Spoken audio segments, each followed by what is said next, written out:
Ryan Clark has a racial problem. He's given everybody racial fatigue, racism fatigue, and that's why they don't take his opinions seriously. Ryan Clark is the ESPN broadcaster that spends a lot of time on ESPN and on his Pivot podcast, policing everyone's racial thoughts and being overly dramatic and overly emotional and overly scripted and overly just cosplaying all of his opinions. And now he's in a bit of a pickle because he's been ranting and raving, that's a little bit strong, but opining on ESPN about how Lamar Jackson should be the MVP over Josh Allen. It's not a ridiculous opinion. It's an opinion I disagree with, but it's not a ridiculous opinion. But it's been tainted by all of Ryan Clark's racial opinions on everything, and tainted by his part of his narrative on Lamar Jackson, and is that he's the first authentically black quarterback. And so when people hear Ryan Clark, they can't separate any opinion he has from his racial agenda. And so here's Ryan Clark on First Take over the holiday season, making the argument that Lamar Jackson should be MVP over Josh Allen, and that if he isn't, it's because there's voter fatigue because Lamar Jackson has won 2 MVPs already. Here's the clip. That Josh Allen's MVP would be like Charles Barkley's MVP. Okay. Really?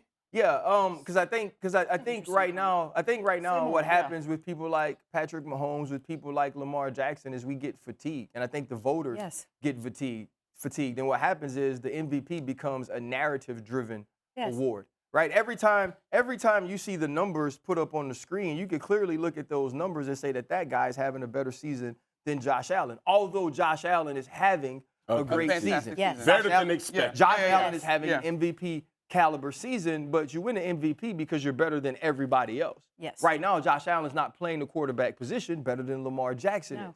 But it's going to be, well, Lamar Jackson has 2. Patrick Mahomes has 2. What is the other quarterback we count on that tier that's never won one? Absolutely. Josh Allen. It's like giving Karl Malone, right, the MVP, because you could have given it to Jordan every single year, but people get tired of giving it to him. Then we need to create a crusade to fight sports apathy. Fight performance, sports performance apathy. Good because luck. what? I mean, listen, Steve Nash got 2 of them things. You know that. Right? Yeah.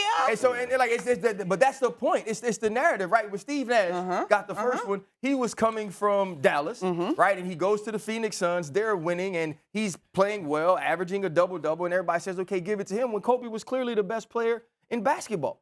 And so I think sometimes you have that narrative. Coming into this season, the narrative was what? Josh Allen and the Buffalo Bills wouldn't be contenders because he didn't have the skilled players around him. Correct. Now that he has elevated them, now that he has played well, we're looking at his statistics. We're looking at the fact that this team's in the fight for the playoffs and the number 2 seed, and you're going to say, okay, Josh Allen must have did all of these things. But stack the numbers up. There go the numbers. When you stack the numbers up now, and we also have to remember when we're talking about rushing touchdowns, the Buffalo Bills have adopted the tush push. Right.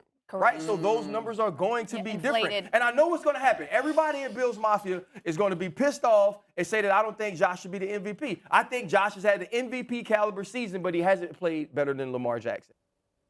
And so he says something that's halfway reasonable, that voters have given Lamar Jackson 2 MVP trophies, and now they'd like to look around and say, hey, let's give it to someone else. There's other deserving players.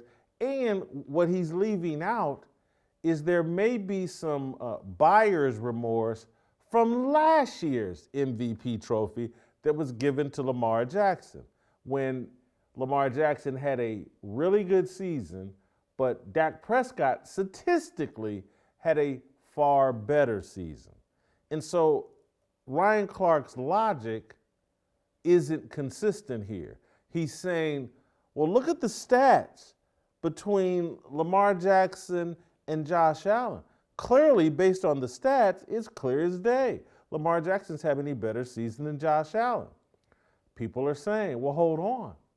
Last year, if you put Dak Prescott's stats versus Lamar Jackson's stats, it's clear as day. Dak Prescott had a better season statistically. But that wasn't your argument because you're a Lamar Jackson homer, and Lamar Jackson, because you have made the argument, he's the most authentically black quarterback in the history of football.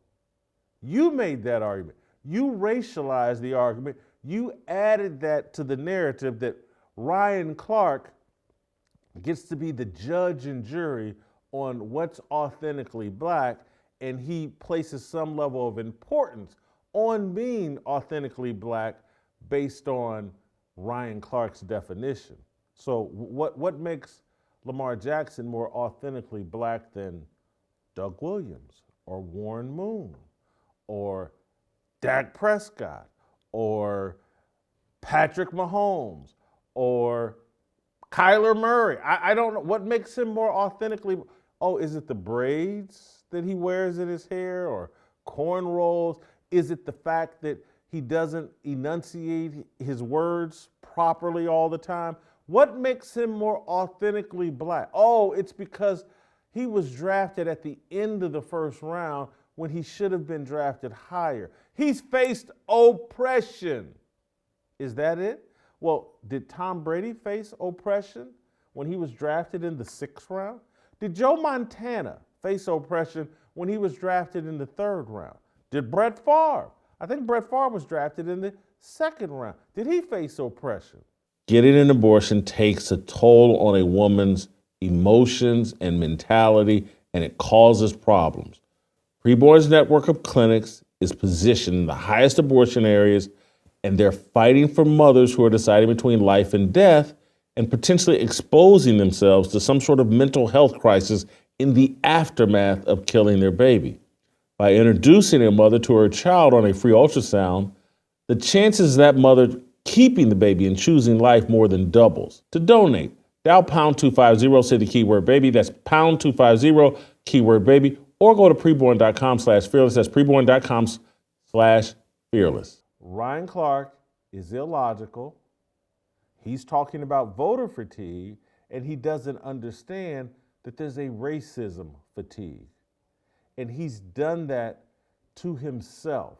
He talks about race and victimhood and oppression and unfairness and how this black quarterback isn't celebrated the way that this white quarterback was.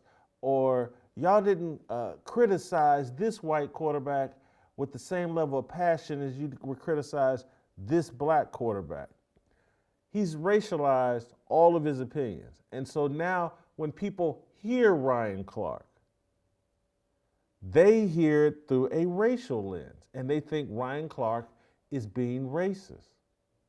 ESPN has allowed this because they don't have any management that's capable of supervising guys like Ryan Clark or basically any of their black talent that love to just scream racism, racism, racism as a way to get social media traction and as a way to protect their authentic blackness. Because being authentically black means going on TV and calling everybody white that disagrees with you racist or insinuating that they're racist. There are very logical reasons why people believe Josh Allen is the MVP this year over Lamar Jackson. Lamar Jackson's playing with Derrick Henry, a running back that has nearly rushed for 1,800 yards through 16 games, will probably finish somewhere around 1,900 yards this season. You got that kind of weapon in your backfield. It kind of undermines your MVP case, particularly when you're 11-5 and have the 6th best record overall in the National Football League. Have there been examples of a quarterback, running back combination both finishing extremely high in the MVP race? Yes, there has been. Yes, there has been. Kurt Warner won the MVP, and Marshall Faulk finished second. That happened. You know who finished third and fourth that year, I believe? Peyton Manning and Edgerrin James. So there have been quarterback, running back combinations that have both finished really, really high in the MVP race. Where people, and look, the year that Kurt Warner won the MVP, there's a hell of an argument that Marshall Faulk should have won that MVP. Marshall Faulk did something that I don't think we've ever seen in football. Correct me if I'm wrong. Hop in the comments and correct me if I'm wrong. Marshall Faulk rushed for like 1,300 yards and had 1,000 receiving yards. We've never seen that as far as I know. Someone else correct me. I looked and tried. What other running back rushes for more than 1,000 yards and catches passes for more than 1,000 yards? This is unbelievable. And he finished second to Kurt Warner in the MVP race. Who knows? If Ryan Clark were on commenting back then, I'm sure he would have been screaming racism, racism, racism, and that's why Marshall Faulk didn't win the MVP. I think Marshall won it the next year, but regardless, Ryan Clark, people have racism fatigue as it relates to your commentary.